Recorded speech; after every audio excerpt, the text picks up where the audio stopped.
you're watching this video, you're probably between the ages of 15 to 30.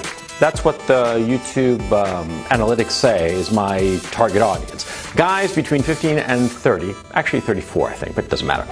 The point of the matter is that, see, you who are watching this video, your life is probably shit. It's probably like really shitty. I mean, it sucks canal water probably. And my life is great.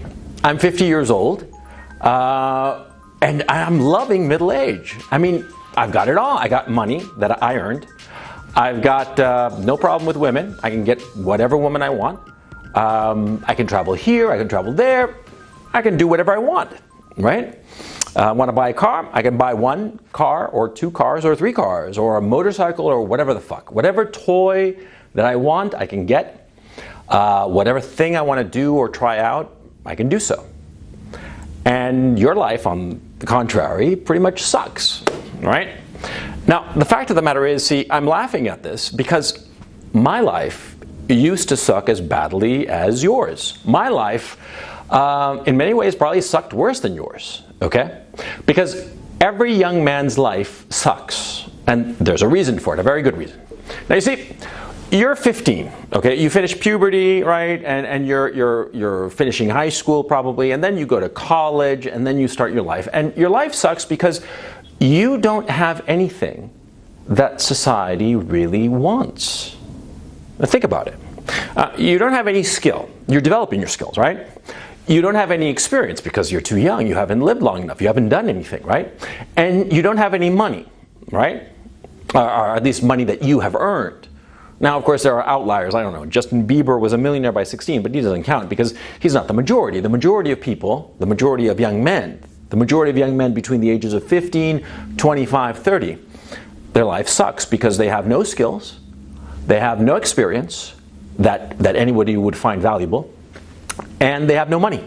So they're big fat losers, right? Now, you look at some guys in that age range, and everybody, you know, likes them, is nice to them, and all the rest of it. But you see, those guys that everybody views like that and that sort of like favors, it's not that they themselves have anything going for them. It's that they have the promise that in the years to come, they'll do something cool, something interesting, that they'll be worthwhile. You see? Think about it. See, for instance, where I live, near where I live, there's this hangout for rich kids, right? Now, the rich kids hang out there, and I pass them by sometimes. And, you know, there's this kid, the arrogant kid, with a brand new Land Rover, right? What, you think the kid bought it with the money that he earned? No, he didn't. His daddy gave it to him, right? So he's arrogant and conceited, right? Not because he has something that he earned, but because he was given something. And people flock to him because there's the promise that in the future he's going to inherit money and be somebody by virtue of inheriting this cash. Ditto with kids who are very smart. You've noticed, you know, really smart guys, right? And you say to yourself, maybe you're one of those smart guys, and you say, well, I'm so smart, I have something. Well, yeah, brains matter in the long run. But in the short run, when you're young, when you're between 15 and 30, your brains mean absolutely nothing because you don't have any skills. You don't have any experience. You don't have any position. You don't have any money. Okay? Being really smart, what it is a promise of the future. You don't have any value now. You see? Now, women, on the other hand, it's completely the opposite. Women's value, their maximum value, is between the ages of 15 and 30. Why? Obvious, because it's their peak fertility. It's a period of their lives when they are most fertile. Healthy young woman between the ages of 15 and 30, she's the most attractive person in our society. You know, you look at Colgate commercials, you know, car ads. Who do they have? Do they have like a 16-year-old boy all pimply and gawky and just pathetic looking? No. They have some 20, 21-year-old hottie, peak fertility, smiling. She's the most valuable because she can have children.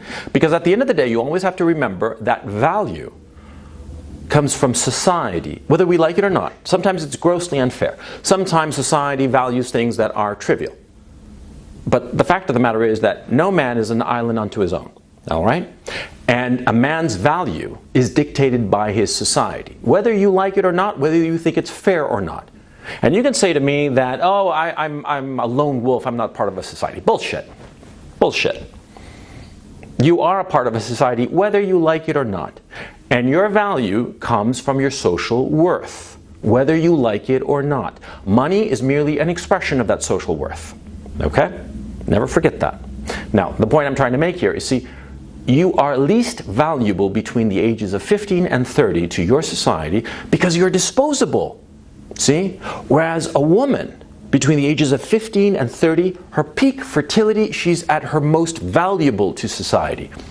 And I can prove that in an instant. When a soldier, a young man, dies in a war, it's a tragedy. Oh, he was full of promise. That word again, promise. He was full of promise. Oh, and he died so young. Oh, it's so sad. But when a young woman, a 22, 25-year-old lieutenant or whatever, dies in battle, it's a national tragedy because she could have a kid. You see? See, that's the difference. That's why it's so unfair, but that's life. Life is unfair by definition. If you don't like it, just check out, because it's not going to get any more fair. Okay? But the thing is, though, the situation turns around. I mean, when I was like 15, oh man, I was just a fucking nightmare of a loser. When I was 15, I was pathetic. When I was 20, pathetic. 25, pathetic. 30, slightly less pathetic. 35, I had my shit more or less together. I was making good bank. I knew how to handle girls, sort of. 40, much better. Much better. 45, I had the shit in hand. And 50, well, this is just the frosting of the cake, right?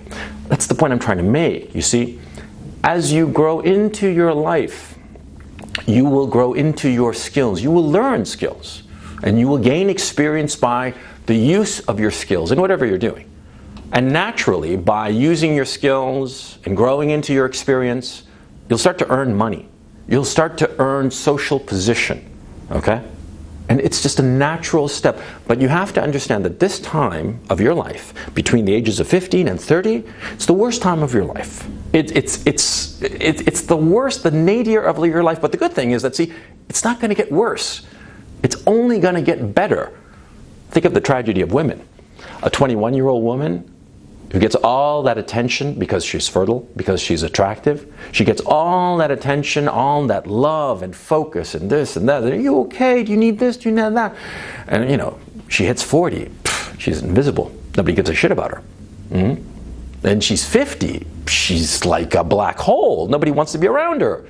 And if she tries to pretend like she's 21 when she's 50, when she's like a cougar, everybody laughs at her. She might get tossed a pity fuck or wind up with the absolute dregs of the sexual marketplace, right? A 50-year-old guy, I can date whoever I want. Girls flock to me. I don't have to do anything, One time, actually not that long ago, went to a real estate office. Secretary gave me her number, okay? And it was really funny because the exact same thing had happened to me a year earlier. In a different real estate office, in a different city, in a different country. I don't know why, but it is, see? Well, no, I know why, and I've explained it to you, see? You always have to be careful, though. See, when you're a young guy and everybody thinks that you're wonderful, it's because they look at you, look at the promise that you hold for the future. And there are some guys who skate their entire life on that promise. Look at Barack Obama, for instance. Barack Obama, all of his life, he has been coddled and praised and all the rest of it for the promise of what he would do in the future, but which he actually never achieved. Look at his career.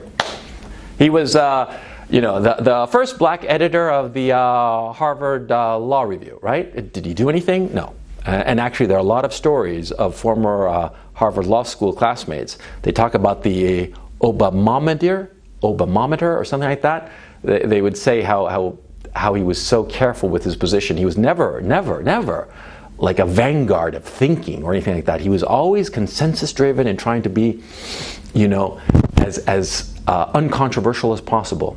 He never expressed any of the promise. I mean, he never delivered, rather, on any of the promise that people thought that he would. And then later, as a state senator, a community activist, a U.S. senator, and then as president, he got the Nobel Prize basically for showing up. He hadn't done anything. And did he deliver on his promise of peace? Bullshit. He caused more wars, see? Obama is the ultimate example of the man of promise who never achieves anything. The young men, your peers, that everybody loves, that everybody thinks is so wonderful that they're going to achieve great things, odds are pretty good that they're not going to accomplish anything. They might wind up in some high office, like Obama did, but they're not actually going to achieve anything. And the funny thing is that the guys who are, you know, sort of like the biggest losers in their teens and early 20s and mid-20s, the biggest losers, they're the ones who wind up making the biggest splash. It's weird. Okay? I'm not saying that if you're the biggest loser when you're young, automatically, and as if by magic, you know, you're going to have a big splash when you're 50. No, you got to work your ass off.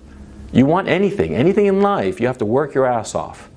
You have to, you know, just elbow your way and just push people aside.